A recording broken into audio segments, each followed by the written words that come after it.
Bom dia a todos, bom dia a todas, bom dia para você que nos assiste pela Pop TV em Sobradinho e Porto Alegre, ou nos escuta pela Cultural FM em Santa Catarina e no Rio Grande do Sul. Sejam todos muito bem-vindos e bem-vindas a mais um ICL Mercado Investimentos. E hoje é tipo um ICL Mercado Investimentos parte 2, porque a gente vai tentar desenrolar mais ainda o novelo e as teias de relações que envolvem o Banco Master, e inclusive atualizar o assunto de ontem para hoje, porque meia hora não foi suficiente para falar aí de tudo que a gente tinha que falar do Master. As relações são muito complexas e envolvem muitos atores também, então hoje a gente vai tentar terminar esse assunto e sempre que a gente tiver novidades, a gente volta com esse escândalo que está abalando o Brasil e o bolso de muita gente. Então a gente vai falar sobre isso hoje, mas antes vamos dar uma passadinha na agenda, até porque é véspera de feriado aqui no Brasil e a gente deve ter algumas movimentações importantes, inclusive amanhã, claro que não vou falar delas, mas sim das expectativas e por que a gente já está aí meio que nesse clima de espera e nesse posicionamento aí já para esperar quinta-feira que o mercado vai estar fechado. Então vamos passar pela agenda rapidinho aqui para não perder tempo e já entrar aí no assunto do Master. Às 4 horas da manhã no Reino Unido saiu o CPI, Índice de Preços ao Consumidor, e o núcleo do CPI. Lá na zona do euro também saíram esses dados às 7 horas da manhã, então o índice de preços do consumidor e o núcleo do índice de preços. A gente sempre fala do núcleo aqui, não sei se fica aí claro para todo mundo, que a gente está falando, quando a gente fala de núcleo, a gente está excluindo preços mais voláteis, então a gente exclui alimentos, por exemplo, energia. É uma forma de ver a variação dos preços sem esses preços que também acabam tendo menos sensibilidade a juros e mais sensibilidade a fatores internacionais como preços lá fora, preços globais. Então é por isso que a gente sempre fala no índice de preços e do núcleo junto. Às 10h30 da manhã nos Estados Unidos saem os dados de construções, na verdade já saíram, né? Porque 10h30 já foi, construção de novas moradias e permissão para novas obras. E ao 12h30 aí a gente tem estoques de petróleo, gasolina, destilados, taxa de utilização das refinarias até a semana de 14 de novembro, semana passada. Esse dado velho conhecido nosso sempre pinta por aqui. Mas vamos seguir aí para a nossa próxima página de agenda, porque hoje tem fluxo cambial semanal, também velho conhecido nosso aqui, esses dados semanais sempre aparecem, esse sai às 2h30 e às 4 horas tem a ata da última reunião de política monetária, muito aguardada, essa ata da última reunião de política monetária do FED, o Banco Central dos Estados Unidos, até porque está todo mundo buscando sinalização para onde vai os juros, né? Para onde vão as decisões de política monetária e os juros nos Estados Unidos, nesse blackout que a gente tem de dados por lá, porque teve um apagão de dados no período do shutdown, no período da paralisação. Então, nessa ausência de dados, está todo mundo muito desconfiado e com muita incerteza em relação a essa condução da política monetária do Banco Central dos Estados Unidos. Além disso, às 4 horas da tarde, o presidente do FED de Nova York, o John Williams, participa de um evento sobre conectar comunidades e capital. E às 10h15 tem juros definidos lá na China, porque o Banco da China vai definir as taxas de juros de 1 e 5 anos. Então, decisão também ali monetária na China. Dito isso, já vamos começar a falar do Banco Master, porque a gente tem, se der, a gente fala do fechamento no finzinho do programa, porque a gente tem muito assunto para explicar para vocês, muita treta para explicar e muito fio para desenrolar desse novelo. Então, vamos pegar nossa agulhinha de tricô e vamos tentar desfazer todo esse emaranhado de relações e de consequências também dessas relações quando a gente fala do Banco Master. Já vamos colocar aí na tela para o pessoal de casa acompanhar, porque ontem aconteceu a liquidação do Banco Master, Daniel Vorcaro, seu sócio Augusto Lima foram presos, tem um monte de gente também sendo investigada nessa operação, porque é um banco que acabava tendo um monte de relações com outros estados, Então a gente tinha relações com governadores de estados aí envolvidos nisso. Tem o BRB, que tem uma relação mais direta porque tentou comprar o Master e ao longo do tempo foi injetando dinheiro no Banco Master. E vocês vão ver que quando a gente chega no poço, o poço tinha porão. Porque quando a gente fala dessa injeção de recursos, e lá em abril isso já tinha sido colocado, ninguém sabia a fundo, né? Em abril isso não tinha sido publicado ainda, isso foi publicado no documento que saiu ontem depois da prisão. Ninguém sabia qual era a natureza desses créditos que tinham sido comprados pelo BRB ao longo de 24 e 25. E quando a gente olha para esses créditos, a coisa vai piorando. Então já vamos colocar aqui na tela para o pessoal de casa acompanhar, a gente vai seguir da onde a gente parou ontem. Então se você não assistiu o Mercado Investimentos ontem, eu recomendo fortemente que vocês assistam os dois na sequência, inclusive, para pegar o gancho todo, mas quem começar hoje também não vai ficar perdido. Então vamos lá começar a falar desses sinais de risco que já estavam aparecendo no Banco Master já há algum tempo. Esses riscos não são de hoje, mas eram riscos que estavam dando sinais, então havia sinais, mas esses sinais pareciam que estavam sendo ignorados. Então, como a gente começa, por onde a gente começa a falar desses riscos? Primeiro deles é o descasamento entre ativos e passivos. Eu não estou falando de passivos que ficam na chuva aqui, eu estou falando de ativos financeiros e passivos financeiros, a gente está falando de balanço, tá, gente? Então, vamos lá, porque o que acontecia? O Banco Master, conforme o dinheiro ia entrando naquelas captações, já com taxas de juros altíssimas que pareciam ali uma promoção, o gerente ficou louco, uma coisa fora da normalidade no mercado financeiro, com taxas muito mais altas para atrair capital, esse dinheiro entrava no Banco Master. Como que ele era utilizado na sequência? Que operações que o banco tinha? O banco tinha uma série de operações exóticas, para não falar outra coisa. Tudo que era difícil de precificar, o banco botava para dentro. Então vamos pensar ali num precatório. Precatório, como eu falei ontem, não tem uma padronização de preço.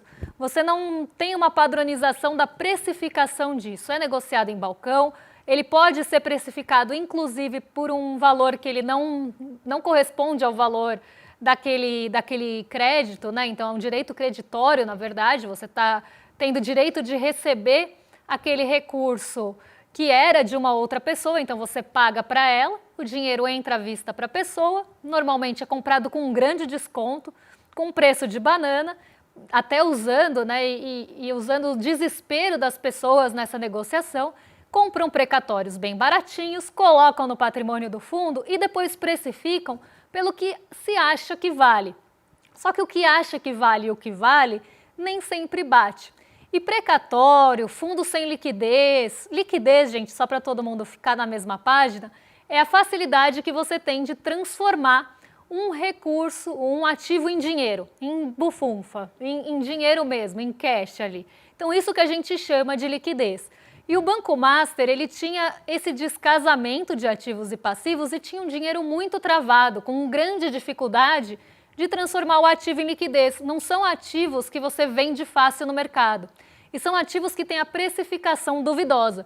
Então o banco tinha dinheiro travado nesses ativos e que não era fácil de transformar em dinheiro rápido. Só que ao mesmo tempo, o Banco Master tinha principalmente aquelas dívidas de curto prazo, aqueles CDBs caríssimos, que eram dívidas caríssimas que ele ia tomando ao longo do tempo com as pessoas.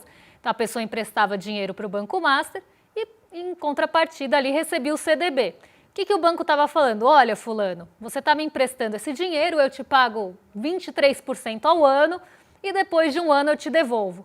Só que como dívidas vencem, essas dívidas foram vencendo. E o Banco Master começou a ter problema de caixa, porque o dinheiro estava todo travado ali nessas operações duvidosas.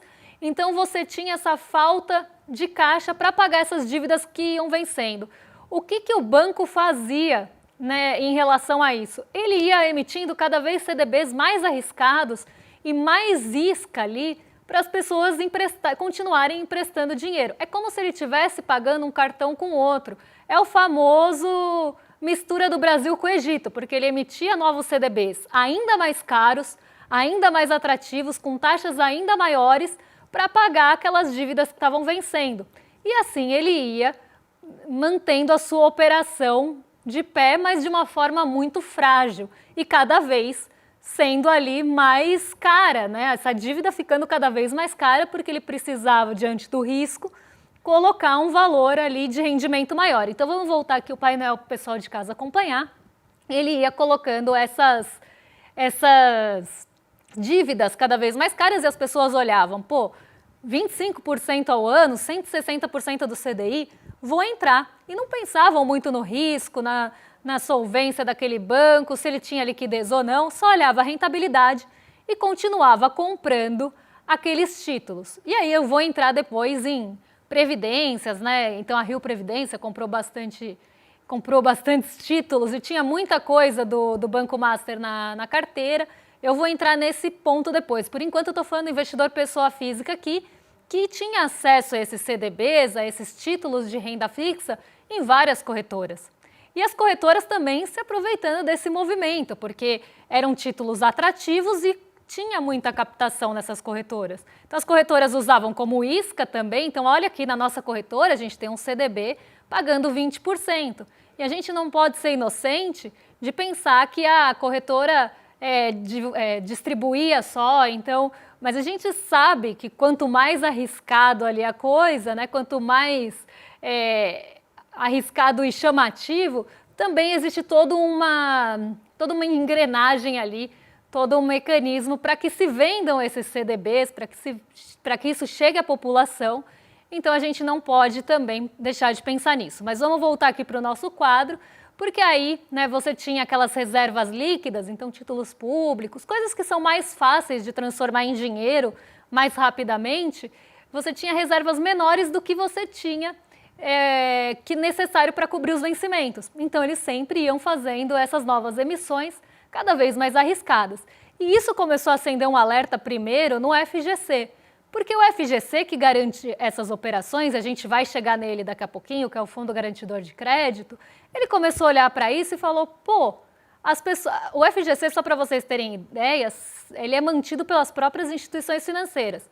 Então, quando qualquer instituição financeira que faz parte do FGC lança um título de renda fixa, faz uma captação ali, um percentualzinho dessa captação vai para manter o FGC, para manter esse sistema financeiro também funcionando de forma mais segura. Foi uma forma que é uma entidade privada que, mantida pelas próprias instituições financeiras, tentam manter a estabilidade do mercado financeiro na outra ponta.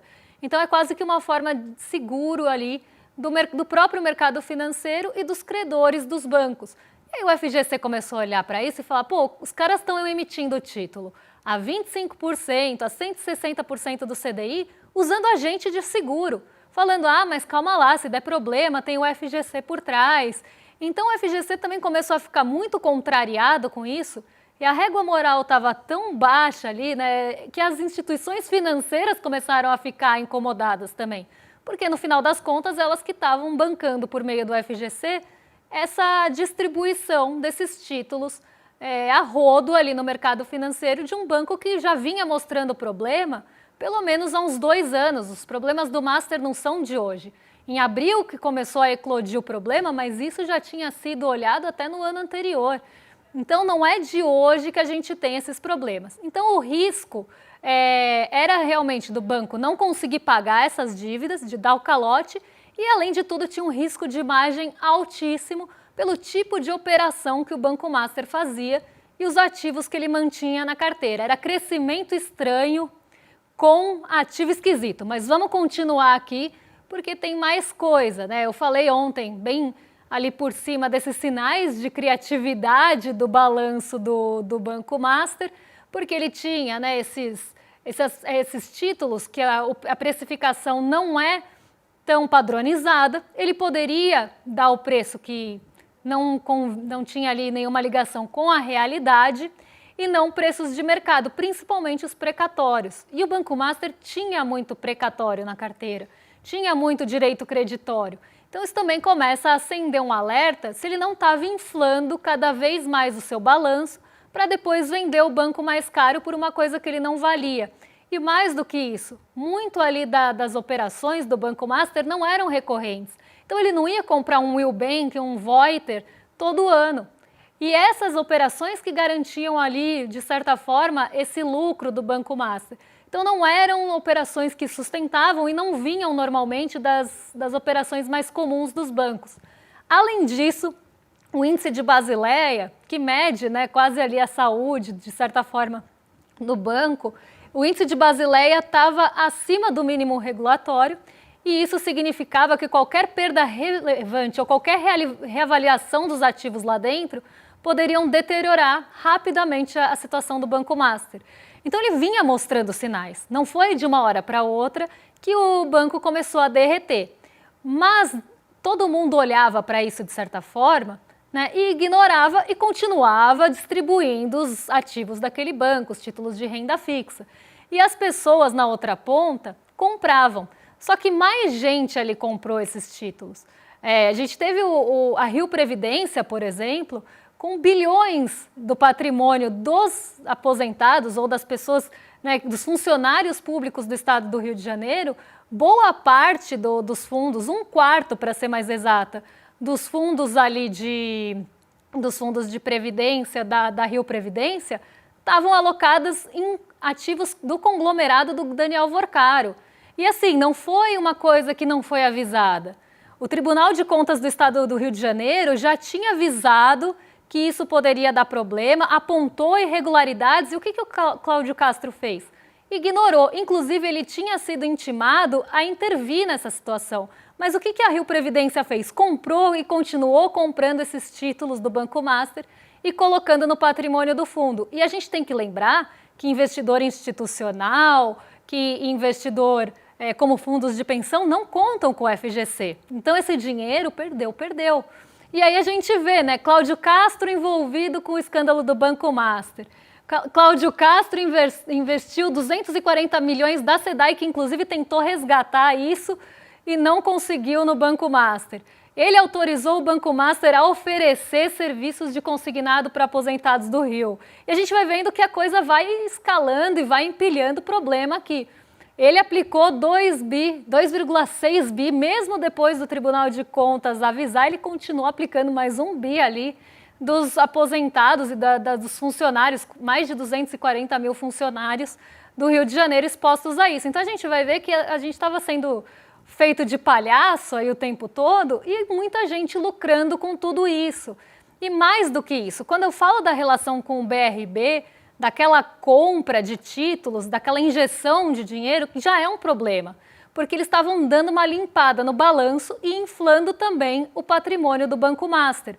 Porque eu expliquei isso ontem, eu vou tomar rapidinho, a gente tem quando a gente emite um crédito, um banco, uma instituição financeira emite um crédito, eu não emito crédito, eu não empresto dinheiro para ninguém, mas uma instituição financeira emite um crédito, né, então ela empresta dinheiro, ela tem aquele dinheiro a receber ao longo do tempo e ela tem que provisionar a parte disso como PDD, que é a provisão de devedores duvidosos ali. Então, se aquela pessoa não pagar, a parte disso já está provisionado como perda.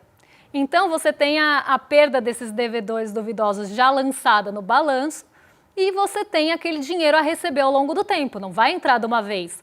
Quando você vende esses direitos de receber o crédito para outra pessoa, sai o PDD do balanço e sai esse dinheiro que ia entrar ao longo do tempo com um fluxo de caixa e entra de uma vez só. Então, não só limpa esse balanço, o Banco Master era bom de faxina, viu, gente? Eles limparam o balanço várias vezes vendendo esses créditos e não só limpa o balanço, como tira essa provisão dos devedores da conta.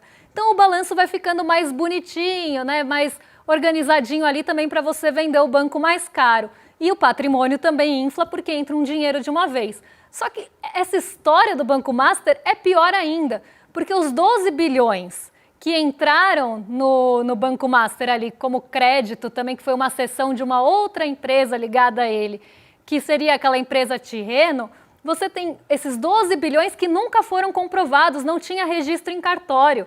E aí esses créditos estavam lá. Créditos que nem conseguiram comprovar a existência, que o Banco Master não pagou nada pela aquisição deles. Nadinha, zero. Esses créditos foram vendidos para o BRB, que pagou 12 bilhões por créditos que nem se tinha a comprovação da existência. O dinheiro vai para o Banco Master, esses créditos que teoricamente teriam que existir, mas não conseguiam comprovar, vão para o BRB, e essa operação, de certa forma, ela nem chegou a ser tão finalizada assim, mas o BRB continuou injetando esse dinheiro. 6,7 bilhões eram ali de 6,7 ou 6,6, agora me falha, eu acho que é 6,7, de pagamento por esses créditos e mais de 5 bilhões de prêmio.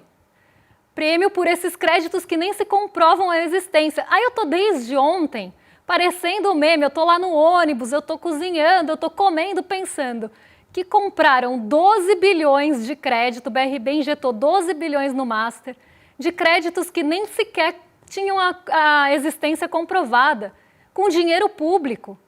Compraram 12 bilhões com dinheiro público de créditos que não tinham a existência comprovada. Isso é um absurdo. E além de inflar o patrimônio e injetar dinheiro no Master, você está fazendo isso com o dinheiro do BRB, que é o Banco de Brasília, do Ibanez, que tem ligação com o banco ali por um sócio do Banco Master. Então a gente vai vendo a dimensão disso, e quem não está indignado com tudo isso é porque talvez não tenha entendido a magnitude do golpe que foi dado aí nesse caso, porque são créditos que nem sequer tiveram a comprovação da existência e mesmo assim pagaram 12 bilhões, e aí falaram, foi na camaradagem para tentar driblar a fiscalização. Que camaradagem, hein? Que camaradagem com dinheiro público, é fácil de fazer camaradagem.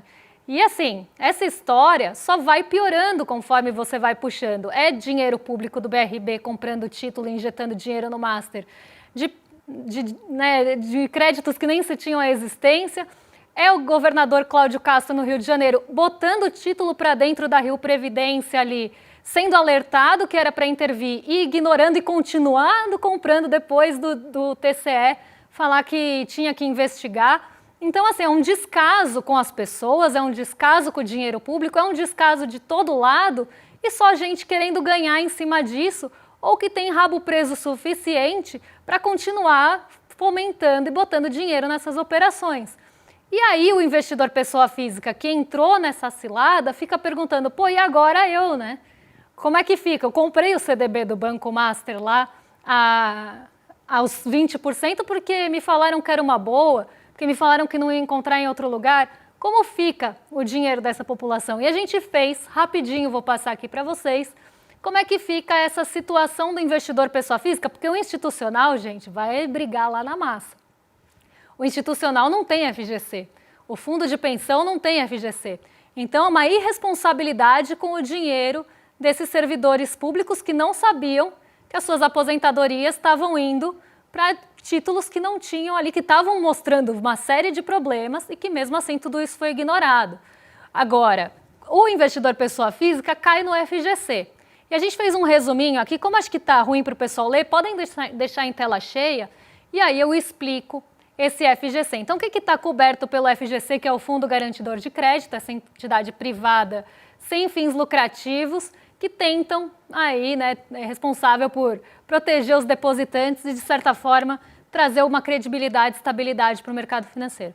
Depósito à vista, sacáveis mediante aviso prévio, letras de crédito imobiliário, as tais LCIs, operações compromissadas que têm como objeto títulos emitidos após 8 de março de 2012, isso é uma coisa bem específica, letras de câmbio, as LCs, as letras hipotecárias, LHs, os depósitos em poupança, as letras de crédito do agronegócio, as famosas LCAs, os depósitos mantidos em contas não movimentáveis por cheques destinados a registro, isso também é uma coisa muito específica, e os depósitos a prazo sem emissão de certificado RDB e os CDBs, que são aqui, eu acho que o grande mote aqui do que a gente está falando, os CDBs, os certificados de depósitos bancários, que eram esses títulos de renda fixa largamente distribuídos pelo Banco Master.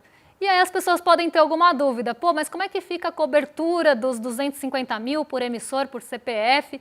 Se eu tiver 250 mil no Let's Bank, 250 mil no Master, como é que fica a minha situação? Então a gente separou para vocês uma explicação rapidinha, porque meu tempo está acabando aqui, de como fica por instituição financeira e como renova esse FGC. Então podem botar em tela cheia também, porque eu acho que vai ficar melhor para o pessoal de casa acompanhar. O FGC cobre até 1 milhão em CNPJs ou CPFs, só que eles são limitados por 250 mil por instituição financeira. Então, se você tem 1 milhão no Banco Master, você vai ter só 250 mil nessa instituição protegidos. Como funciona a garantia? Depois de usada a primeira cobertura, o limite é só restabelecido depois de 4 anos.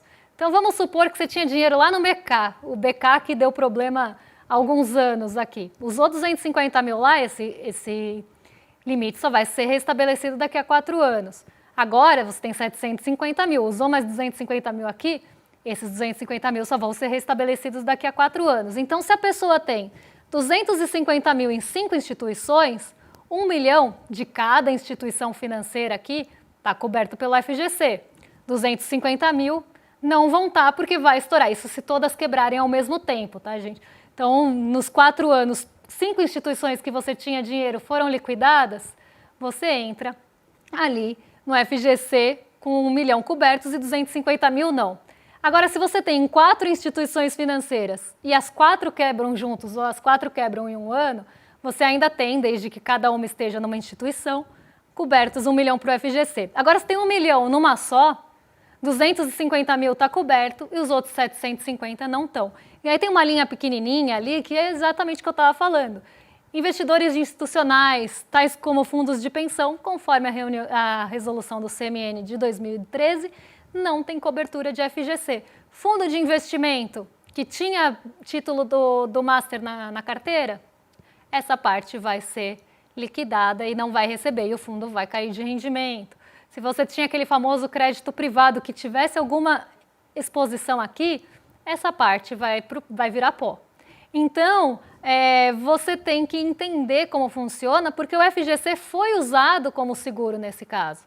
Então, é importante que a gente fale ainda aqui rapidinho como funciona o FGC. Se você estava até 250 mil, agora que liquidou, não rende mais, vai ficar travado e daqui até 60 dias você vai receber o dinheiro. Mas é uma chateação, é uma dor de cabeça e você estava ali, né, colocado e posicionado muitas vezes até sem saber em um banco que estava cheio de problema. Vou chamar vocês para se inscreverem rapidinho aqui na nossa aula que acontece no dia 27 de novembro, quinta-feira, às 8 horas.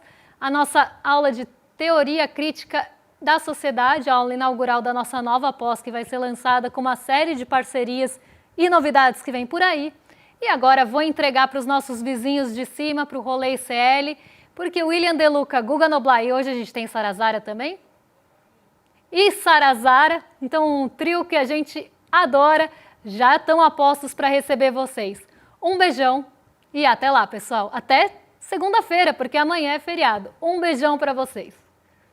A emancipação exige mais do que redistribuir renda. É preciso reconstruir o mundo. Essa ideia de Nancy Fraser resume bem o que propõe a teoria crítica da sociedade. E é o que o novo curso do ICL quer fazer. Formar gente que não aceita pouco. Gente que quer atuar para mudar a sociedade de forma profunda e real. Dia 27 de novembro, quinta-feira, às 8 da noite. Começa essa pós-graduação feita para quem quer pensar e agir. Fala pessoal, tudo bem? Leandro Demore aqui para dar uma notícia incrível. O ICL tem sua própria revista digital, a revista Liberta, um novo espaço de jornalismo profundo, crítico e com a nossa cara, feito para quem quer entender o Brasil e o mundo além da superfície. Na revista Liberta, você vai encontrar os maiores articulistas e colunistas com análise sobre política, cultura, atualidades e, claro, muito pensamento crítico. Esse vai ser o nosso espaço semanal de reflexão em profundidade. Faça agora mesmo a sua assinatura. Acesse icl.com.br/revista. E se você já é aluno ou aluna de algum curso do ICL, tem um benefício especial para fazer parte disso com a gente. Um desconto exclusivo para garantir a sua assinatura. Revista Liberta é o ICL em profundidade.